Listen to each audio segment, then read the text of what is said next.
ഇപ്പൊ നിന്റെ ആത്മാർത്ഥ സുഹൃത്തുക്കൾ നിന്നോടൊന്ന് ചോദിച്ചു.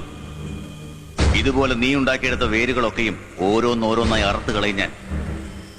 ഒരിക്കൽ ഞാൻ നിന്നോട് പറഞ്ഞു എന്റെ മണ്ണിൽ കാല് കുത്തരുതെന്ന്. അതിനു പകരമായി നീ അവറ്റകളെ വേരോടെ പിഴുതെടുത്ത് മറ്റൊരിടത്തേക്ക് വെച്ചു പിടിപ്പിച്ചു. ഒരുതരം replantation.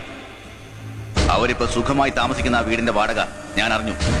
Per month 2000 rupees only. എനിക്കതിന്റെ പകുതി മതി. 22 വർഷത്തെ എന്റെ പുരയിടത്തിന്റെ വാടക അതേതാണ്ട് ഒരു 3-3.5 ലക്ഷം രൂപ വരും. അതിങ്ങ് തന്നേക്ക്.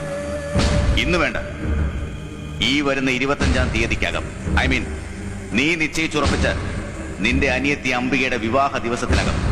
അതല്ലെങ്കിൽ അവളുടെ വിവാഹം നമ്മൾ രണ്ടുപേരും ചേർന്ന് ഒരുമിച്ച് നടത്തേണ്ടി വരും. പിതൃസ്ഥാനത്ത് നീയും വരനായി ഞാനും. നിന്റെ അതിബുദ്ധി കൊണ്ട് അതിനെന്തെങ്കിലും വീഴ്ച സംഭവിച്ചാൽ